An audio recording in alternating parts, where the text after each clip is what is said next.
What? Show me. Put your arms right Just very slow. right round. Put And your suppose arms- I just. No, pin my arm. Oh, in other words, yeah. That's what somebody Now, would do. he's got you like that. Now, Put just this very on slow, top of very slow, thighs. very slow. Put Bill. this on top of the Yeah. thigh. And you hit a nerve, and that loosens up the grip. Oh. Now, hold it. And all you do is pick up the finger. Don't do with the finger, Bill. To No, Bill. don't do it. And all you do... That's you my don't hitchhiking do- hand, don't Bill. do that. Okay, good. That'll work. That'll do it. Right. You're free. You're free. You go for the eyes then, too? No. You don't go Don't for be the eyes? cruel. Oh, don't be cruel. Don't Don't go be for cruel. the eyes. I see. So she. Let's you do just it reach without doing it, sure. Yeah. Now watch. Okay. You're grab See, I grab grab around you. there, and you hit a nerve, which is on the second rung there, with your thumb, and wiggle it. And that breaks the joint of the clip. Then, when you've broken it, you pick this up this way, like a lobster claw. And you don't do anything. You don't move that. You bend Oh, this. You see? Yes. Oh, Let's yeah. try that. Or why am I going to try this?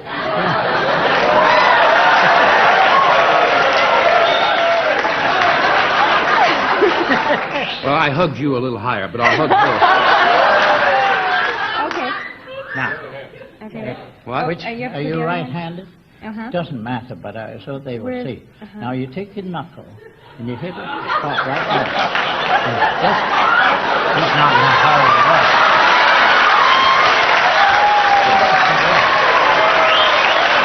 And then when that comes out, Yes. you pick up the finger. Pick one finger. Pick up the finger.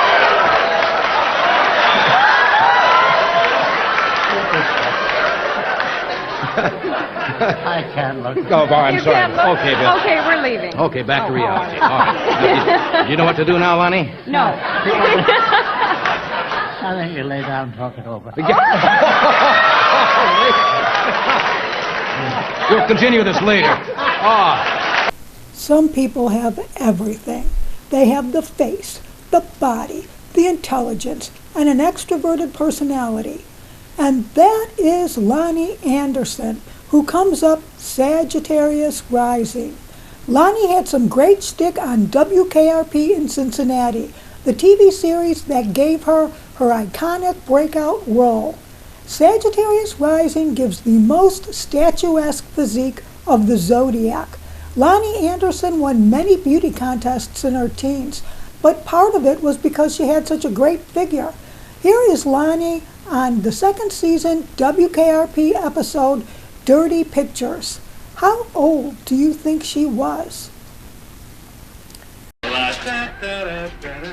Hey, you guys ready yet? Just about there.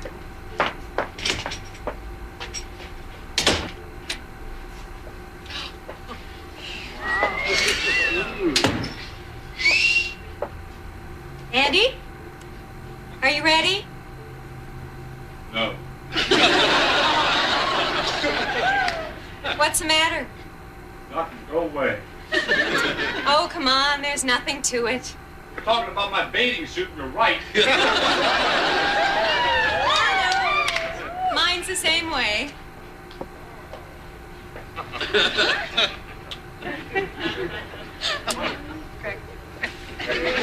Loni Anderson was 34 and a half years old when she did this scene. Loni was effervescent. I find there is often a look of joy on the face of people with Sagittarius rising. Not all Sagittarius rising people have those Jupiter ruler blessings heaped on them, but when they have it in spades. The face, the body, the intelligence, the money-making potential. Some Sagittarius rising people who have had it all are Elvis Presley, Dan Broderick, Catherine Zeta-Jones, Bridget Bardot. I have nothing to rectify by, but I would guess David Hedison, who played Captain Crane on Voyage to the Bottom of the Sea, had Sagittarius rising. He had the face, the body, the intelligence, and had an extrovert personality. Richard Basehart, his co-star, playing Admiral Nelson, must have been rolling in his grave on the embarrassing tell-all Hedison would give on their work together. Hedison and Basehart didn't like the show. Basehart thought it was for kids, what with ghosts and leprechauns and sea monsters and mermaids. and the puppets are running the ship.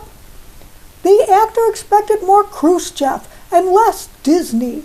In any case, Hedison would have a field day on how Basehart would storm away from the shoot and go into a little room and sob, and Hedison would follow, consoling him.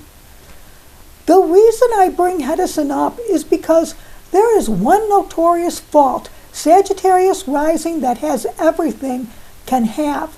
With so many Jupiter blessings thrown at their feet, they can become spoiled and lazy and ungrateful for opportunities offered. Producer of Voyage to the Bottom of the Sea, Irwin Allen, had to literally stalk Hedison to get him to take the role of Captain Crane.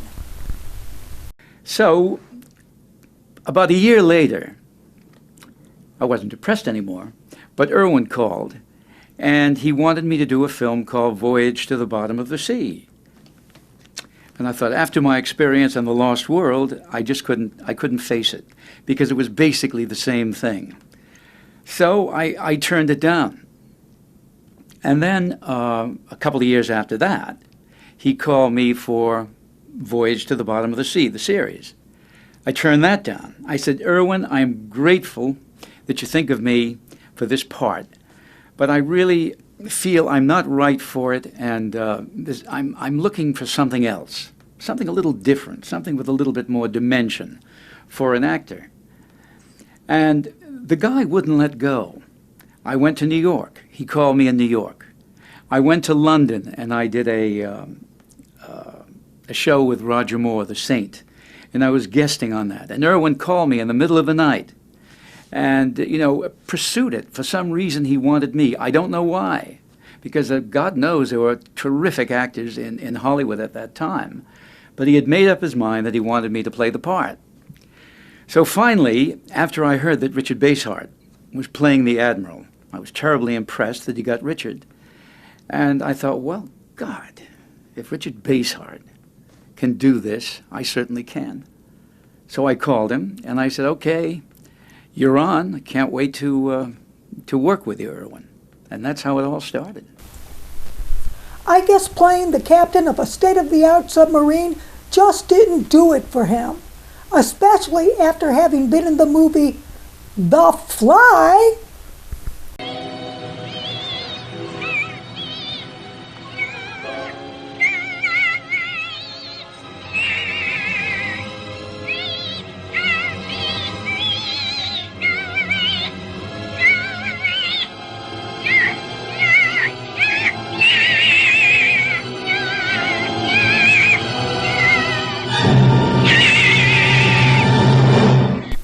After Voyage to the Bottom of the Sea ended, Hedison got very picky on what roles he was willing to take.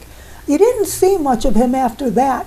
Later, Hedison got accolades for playing Felix in the James Bond flicks, but that was a minor character at best, and if that's all you have to show for your career, it's pretty abysmal. What's wrong with him playing James Bond? Finally, he got onto 2 soap operas, Another World and The Young and the Restless.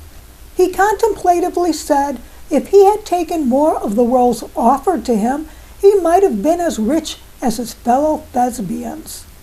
Loni Anderson wrote one of the best celebrity bios I have ever read, My Life in High Heels, second only to John Phillips of the Mamas and Papas, Papa John, an autobiography. She gives a very detailed account of her life with Burt Reynolds.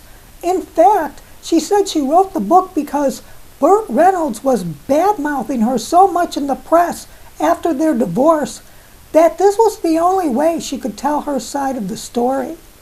In any case, Loni Anderson is another great one gone, but we'll always get to see her beautiful persona in reruns on WKRP.